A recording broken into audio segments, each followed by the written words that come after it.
Nk'uko mubizi rero dusanzwe tubagezaho amakuru agiye atandukanye. Uyu munsi twabazaniye abantu mukunda cyane muri benshi, twabazaniye Satani Kayusi na Pastor Bitumbuwa. Turabazanye rero uyu munsi turagira ngo ariko ubundi nabo ni bakuru bakomeze bibwire abakurikiye. Muraho neza Satani Kayusi? Muraho neza, ndashimira Imana. Yego. Murakoze cyane kuba mwongeye kumpa ijambo. Hagati ngaho uko nigira abanyarwanda barakuzi. Dutangiye weekend uya mu kibada tumva ngurumana yumva ashaka kukumasa gamfata icyo kimuri uzasange mu buriri y'urimenye singuha agahenge yewe mu munota nteruduturijana shaka ko twemezanya bagute mu dupapa tomba nkunduko n'uruka inyuma ukazusunika nutakanda kuzina ngira ngo mwamwumvise rero mutinganyira uharwa mwakunze mu kananga ariko ntabirenze umuvandimwe ngo ni Bitumbu mbanje kuza cyane Bitumbu yongera aragaruka ibyo Bitumbura pastor ngende pastor warunzi ubundi buriya so reka nkubyize ukuri rero wa munyamakuru we nubwo wampuje n'uyu mukoboyi nyine uramenyereye ndakumenyereye njya nkumva ariko gatongaho ngo wari wasabye guhura nanjye ngiye ikintu ngiye nshaka kugira ubu ngiye naje nje kugira ngo nsengere ngirute ngo nsengere ku buryo noneho ibintu byose bikuveho uri umuntu muzima, umuntu w'umusore muzima, urabona ko uri muzima ariko ntabwo uri muzima uzira umuze, bishaka ko bivaho ugasa neza yinduka umuntu w'umusore. None ko mpamvu uri umukristo? Njye ndi umukristo uhorana Imana, uri kubyumva neza? Iyo niyo ndirimbo se uhorana mu kanwa kawe? Ntabwo ari yonyine kuko nzaririmba indirimbo nyinshi cyane, kuko no mu ijuru ntabwo tuzi indirimbo tuzaririmbayo, ariko ibyo ngiye nsoma muri Bibiliya ni uko tuzahora duhimbaza, ariko hano mu isi indirimbo yose ngiye nayiririmba bikemera. Indirimbo se njyeweho icyo naje gukora naje gusengera, urumva ntabwo naje kuririmba, naje gusengera ibintu byose bikuvaho ukaba umuntu w'umugabo, ukagereka guhora ugira ute bahora bapimisa mu bibuno, bahora bagira ibibuno, bahora ibibuno, kugira amagambo yumvikana, bagupinuza nimba no gupinuza agataho ngaho ngiye bampanura bampira rwose, bagupinuza shaka ko bihagarara rwose banca umwoyo cyane, ukumva se ibyo ni ibintu byizwi n'undi bantu, sibyo? So agataho ngaho mubabariye cyane kugira ngo ku mubano wanjye na Ige ntabwo wabaye igenze neza, mwabonye ko byaje mu muryango, harimo bita mama wanjye, haje n'umurozi ukomeye cyane natangana. Ibyo byose twarabonye Satani, nayo mpamvu kugira ngo twibazana n'undi mukecuru ngo nateye imbere rwose mu by'ukuri mwaka byara mugeneye. Umva rero Kayusi, tubwiza ukuri koko mu by'ukuri n'ibintu byasakaye ku isi yose irabibonye, kuko byacacanye ku mbuga nkoranyambaga zose. Nyine turagira ngo tumenye Satani Kayusi, aho ntiwabubeshya ko uri umutinganyi kandi utari umutinganyi kugira ngo wenda ufitemo inyungu runaka cyangwa ikindi kintu runaka. Uriya mudamu ugaragara nkaho ari umudamu wawe, koko twarabibonye hose barabibonye kuri channel zitandukanye yuko ari umugore wawe. Icyo kintu urakivugaho iki, cyangwa se wakibonye gute, cyangwa impamvu bakwitirira kugira ngo uze bakubone ni ukugukunda cyangwa nta kintu namwe muziranye? Tubwire ko icyo kintu Kayusi. Baba bahuye n'abagabo b'abasaza bakabapfubya. Jewe ubutinganyi bwanjye bufite icyerekezo, kandi ubutinganyi bwanjye ni Romain na Paul. Bari abakecuru cyangwa bari abakobwa baza banyifundishwaho bagira ngo bansebye, bagira ngo babone aho baturi ibitambo byabo, ndi kwa kugira ngo umuntu agukunde bya nyabyo, ariko akahita akuremekaho n'ibindi bijyanye n'amaraso. Mbese jewe icyambere cyo kuva nakavuka nta mwana ndagira, kuva nakavuka sindazana gukora ikintu cyo kubya abanyarwanda. Nagira ngo abanyarwanda ko bariya bashaka kuvuga izina ry'umuntu, ahubwo uriya mukecuru je namwita umukecuru kuko yarashaje, hano wanye nanjye, sibyo? Ariko uriya mukecuru ubundi ikintu yashakaga nyamukuru kugira ngo si izina ryanjye ntakindi, cyangwa se wenda yabonye ko ufite amafaranga akavuga ati wenda namurya amafaranga se nabwo nyene nawe yigira umuntu ufite amafaranga ngo naramuhodeje ngo ndi botike ye ngo mubesha ngo ndamukunye. Ibyo rero ntende gutse nabanye na Ige mbana na Dumba mu nzu, sinzi impamvu rero abantu baza banyikundishwaho banyironga bagiye bantira mu nzozi bakarangiza bikarangira. impamvu reka ni ko babona nega uri igicucu, urabona uko babona uri igicucu kwirirwa burya impamvu n'umuntu wese umuntu wese yagushyiraho na dosiye n'itabari yawe ubucucu bugaragara ku muganga. ubundi kaza babwira ubundi burabuze ibindi bintu buriya wakora utujye mu bintu by'ubutinganyi. Uretse ko ibyo binshimisha ushobora kujya mu bukarani uretse ko abantu benshi bakunze gufata akazi bakagapfobya kandi burya ari akazi ashobora guhesha umugati urumva akaguhesha ibintu byiza wifuza, ariko benshi barapfobya ngo ntabwo wajya mu bukarani, ntabwo wajya mu bintu byose bitandukanye. nk'ubu nyange nk'urugero urumva mfite sumbirigi abenshi bakunda kuzita sumbirigi ni isunguru zimwe zimeze nk'imbeba. Bakaza wumve njyewe ndazorora ubu ngubu njyewe natangiriye ku isumbirigi imwe, ubu ngubu ngeze ku isumbirigi 700 kandi isumbirigi imwe batumva iki kintu kandi isumbirigi imwe ibyara buri kwezi. Sumbirigi imwe yigurisha 500 kuba mu mwaka urebe sumbirigi amafaranga yazihagaze. Yere bya sumbirigi ntago ngiye mbizi. Ngiye ngo haye urugero kugira ngo ubwiye ngo ikisho abana bapfobya umurimo kandi ushobora kuvamo amafaranga. Sumbirigi ni ikintu bavuga ngo kirasebetse ariko ngiye ngivanamo amafaranga. Nawe washaka abatazi sumbirigi. Sumbirigi ni utuntu urumva abankurikiye mwese mubanze mu byumba, ni utuntu abantu utuntu tumeze nk'imbeba ariko nzaga bari inkwi. Nose turaribwa Ako baturya sizwe ruko tureba tuba mu ishyamba bakura mu mwobo bakatuza. Ni isunguru ndababesha bakunda kutazita isunguru. Buri wese azite zimwe zifite amazina benshi nkuko ari zifite amazina nk'izina. Wambwiye ngo urashaka guhura nanjye wabisabye umunyamakuru araduhuye ngira ikintu cy'ingenzi ushakira. Njyewe ikintu ngiye nshaka gushakira ushaka gusengera ibyo bintu byose uburiwe ukabivamo ugashaka icyo gukora. Uzabagabo najyamanye nabo nabajyamanye n'abagabo 10 mu izina rya Yesu rero abagabo najyamanye abangaba bose bagomba kukuvaho kuko ngiye nka pastor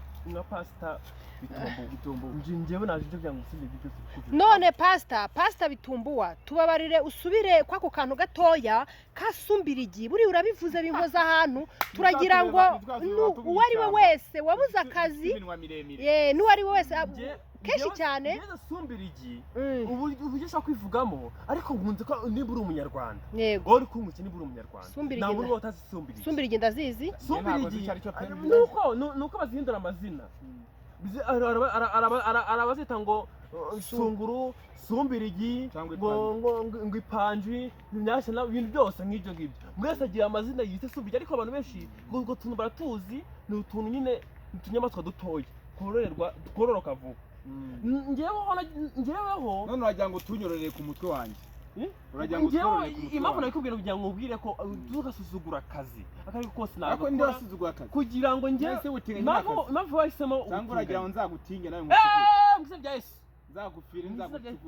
nzagupanure kugira ngo njye nshaka icyo ushaka gukora. Muzajya muteka imitwe mwigira abantu ngo muri abapasiteri byaye byo kagiye uzi ko njye nibyanikoze ibi byose babirahita bivamo. Nese umurongo wa mbere wo muri biriya wanditseho gute? Umurongo wa mbere ka ngusome. Oya njyewe bantu impamvu ushaka kubwira ku munwa nakubwiza ku munwa usome twumva ushaka kubwiza ku munwa kugira ngo usome nemere kuri umunyakuri usome nemere kuri umunyakuri byoroshye kugira ngo ngende bikugira. Hano muri Yeremiya ibice 49 byita ku murongo wa mbere banza ubyumve. Uwizera wese akamenya ibyo gukiranuka agomba gukurikira Uwiteka Imana kugira ngo ibyo yamusezeranyije byose bimubere iby'umugisha, ariko uzatambukirwa ibyo atagize. Ariko ko bare kugucecekesha abadayimoni bawe ngo kubigenza rero ngo nimuriza ngo kakangahe we ntabwo wapfukamisha ahubwo wewe banza umbwire umuntu wagiye guhura nawe uramuzi. njyewe nzi ko ari Satani Kayusi ni mega sinenya yo kubamenya ariko nyenye Satani kanyo ku mabya bya Yesu kanyo izina rya Yesu kanyo ko nawe izina rya Yesu. So reka nkubwire sibyo yiza kumira nka babandi bitwaza pampa byibuze banzaniye impano yego mana yanjye zo kwibinda kugira ngo nguzanira pampa azihagarikiraho nkaninera urumva pani ibintu byo kuza wiyemera uri urabizi basi uri ba Saro ngo mbimenye wowe uri ba Pastor Claude uri ba Noheli mbimenye ubu ngubu kunjya kugenza ngiye gutigisa mutigise kubujya avuga ati no pasiteri twahugiye umunsi yaragutigita no tuvuga ati yatigisaga ko mu bansengera utarimo ko muri umuteka mitwe yewe se ngiye gusengera n'umuntu dore no kuba watangiye kumanuka bisogeze bya ngo bizamo ubivemo kubera ugiye kwakira umwami Yesu Kristo ariko nizere ko nimba uri gusenga nimba usanzwe uri umunyamasengesho nize kujya ubivanga no gusenga ukibara kuvuga ibyo bintu rero bitumye n'umwuka wera umanuka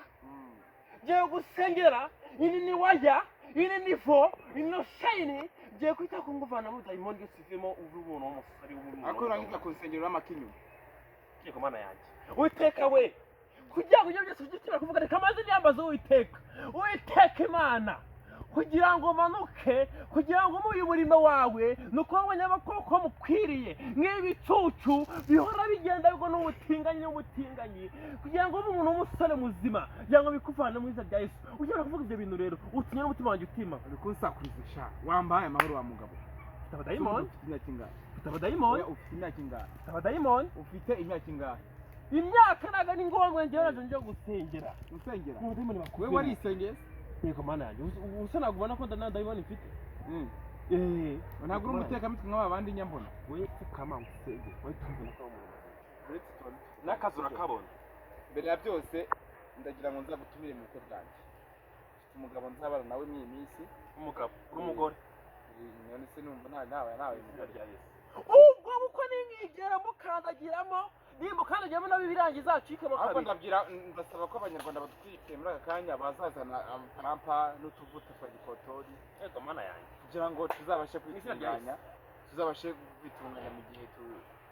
turi kunoza amabanga y'urugo tubana neza byanyajeje umwihariko ibyo bintu ngenda byamagana mu izina rya Yesu n'abari kudukurikira bose mu izina rya Yesu nibikigere biba umuntu w'umugabo ushaka umuntu gusomenya ushaka iki umugabo ngiye gushaka nyene sheri wanjye mubyare se tubyare kuko dore impamvu ngiye ubwo se wabyara reka manze mbwira abadukurikiye muri aka kanya ikintu kiba cyatumye ngiye mu butinda abagore b'iyi minsi ntabwo bakina hasigaye hanyara abagabo satani kayose ibyo bintu uvuga nibyo wabihagararaho mubwira ni ukuri abagore b'iyi minsi n'abagore karabaye none hasigaye hanyara abagabo ariko sata nakubaza akantu kamwe ubu ngubu nka leta yinjiyeho mu bintu byawe ikabyinjiramo neza igasanga urabeshya ntabwo uri umutinganyi cyangwa se ugasanga wenda uriya mudamu wagaragaye ku mbuga nkoranyambaga avuga ko mwabyaranye umwana ari uwawe ukamutererana mugakora ibintu nka biriya leta ubona yagukorera iki cyangwa se uriya mugore we basanze abeshya ubona bakorerwa iki ku buryo cy'ihohoterwa nka ririya rya cyangwa se isebya nka ririya ryacika cyo nta tegeko mfite kumva byaba riremereye kurusha amabuye cyangwa ngo mfite uburenganzira kurusha itegeko rya leta turumvikana jewe icya mbere cyo nta muntu uzi hormone zanjye turumvikana kandi hormone zanjye ntaho zipimwa ngo umuntu bamenye ko atari umutinganyi cyangwa bamenye ko ari umuntu usanzwe sibyo hagati aho ngaho wenda umwana we bashaka kumupima bagasanga n'uwo yicaye si uwanjye sibyo ariko hagati aho ngaho jewe ndyamana n'abakobwa bagenzi banjye bujiritse sibyo ikintu nabwira abanyarwanda nanagusubiza ku icyo kibazo mbajije sibyo nta tegeko rihari rihana ubutinganyi kandi rihari ribyemera turumvikana ibyo mwakora byose rero mumeze nk'ikirari ku nyanja muri kwandika ku mazi nyine nsubiza ku icyo kibazo uriya mudamu basanze waramutereranyije kandi umwana ari uwawe ubwo nyine nk'uko amategeko abivuga nahana ariko nimba nawe basanze yaranshizeho urubwa kansebya akanshyiraho igisabo nawe yahana none se kahise urabyemera ko cyangwa se urabizi neza ko leta ibintu byanyu batangiye kubyinjiramo ntabwo nta tegeko rihari rizahana ubutinganyi nta nubwo zijya yinabaho baba bazanye amacakubiri kandi kirazira nyine kubera iki wakoze ikintu kimwe se waba ari umutinganyi cyangwa ukagumana n'uriya mugore wawe yewe se wigeze ubona ari gutera inda nayo itesanga we wamunyama yewe ikintu ushaka no kumusengera uretse mwibariza akabazo kamwe wabonye ndi gutera inda wewe wabonye ndi gutera inda hoya kandi haragaragara umudamu nkuriya ungana kuriya kuri YouTube akavuga ngo namuteye inda bivuze ko basi uzagende gupimisha amaraso oya watera inda. ntabwo nibyo natera inda Kare. urabizi Watera yewe inda, umutinganyi umeze ndatingana ucyatera inda. nafinuye benshi Yakwinjira ngo n'abapanuye watera inda bikwemera. nacumise abagabo benshi n'abapare rwose wambara papa rwose n'abanyaye rwose Oye, kuri ya mibiri yoroshye rwose n'ibintu byiza urumva se Pastor. ubu ngubu rwose ntako ntagize none se ubu ngubu urumva ntabwo bufite ko na pasita bitumbuwa kandi kuzi neza ko ntabwo uri umucike pe amakuru ye mfite nzi ko utari umucike nzi ko ibi byose ushobora kuva hano ubivuyemo urabyumva wowe ufite umugabo ngewe cyane cyane aha bari urahazi cyane ndabizi ko utazi imibereho ye mugihura mwahuye mwese mukuze yego ubusanzwe aje gucubita abagabo mu kabuno amaye inkaga rero hoya ntabwo oya biramutse yabikora bibayeho bibayeho ubwo nahita amenya ko yambeshye ubu se wewe asanzwe ukora uburezi bigenda uryamana n'abagabo bagenzi bawe aba hoya ariko uramutse ubyaye umwana akavukana horomoni zanjye wabigenza ute hoya ntabwo byashoboka oya bajya bavuga ngo ibyaye kibira kirigana uramutse ubyaye umwana ufite ubumuga wamwica hoya ntabwo ariko namwica uremera ko hari ababyara abana bafite ubumuga cyane barahari none se ko batabica ntabwo babica none se ari nkawe wabica none si ibyo byawe ni ubumuga si ubumuga njye niko navutse Mm, none se we wabigira n'urugero nguhaye mm. wabigenza ute uramutse ubyaye umwana agasanga ameze nkanjye ameze nkawe ugasanga afite horomoni yavukanye horomoni zo gukunda abagore bagenzi nabanza nkareba neza nkareba yuko atari ibintu atari ikigare wagendeyemo cyangwa se nyene hari abagendera mu kigare hari ababikunda sibyo pasiteri ndabona byamuyobeye cyane ndabona ari umuntu kwikorakora mu mutwe byamucanze byamubabaje reka rero Ubundi nari nzi ko umugabo aba umugabo akambara ishati nk'uku nguku agatebeza akavuga ati ndagiye nanjye ndi umuntu w'umusore ese ndaba nambaye amajire yego mana si ubona bintu udafite imisatsi n'iki ni umushinwa se ni umuhinde ndi umuhinde bro yego mana yanjye yego je ndi umuhinde urabona se ntarakasa mutwe uri umuhinde ariko ndebe ko uri umuhinde wese none se umuhinde ni ngombwa ko umuhinde akora ubutinganyi urusi ubutinganyi bwanjye we bukureba yiwe arabora akabuno kagusa njyewe ashaka ko biva mu ko umuntu w'umugabo ukashaka icyo ariko gukora urakoresha iki kugira ngo umuntu w'umugabo ugiye gusenga ngiye kugusenga wanyemerera ukaba witeka imana yakuremye ugapfuka ukagusengera urasenga ibyo byoroshye ukaba wubaha imana yakurengeye ninivo chayini nini waya nini waya ndasenze avuga ati iki kintu kive mu budayimoni bituma baba umutinganyi ndamusaye avuga ati nini waya ninivo shayini niwa shayini ninivo we ndamusangeye kugira ngo dayimoni imuvemo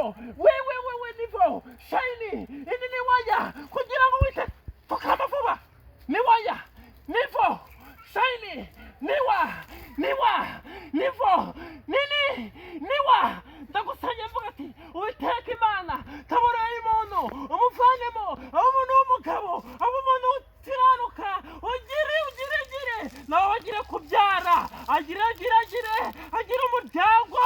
agire niwa nivo shayini niwa nivo waya witeka imana ndagira ngo kubikoze witeka imana rero ndagushimiye kugira umugabo ukomeye ndagushimiye ko uri umugabo ushoboye byose aba umuntu w'umugabo kugira ngo nukuteka imana umuvanemo ugire ibintu by'umugabo avuga abona umuntu wabugereka kukomeza avuga ati umugabo cyangwa biki ndagusenye mvuga ati witeka imana akurengere kandi ugire gukiranuka mu masengesho uri gusenga amasengesho izina rya Yesu uri gusenga we uraza gusenga izina rya Yesu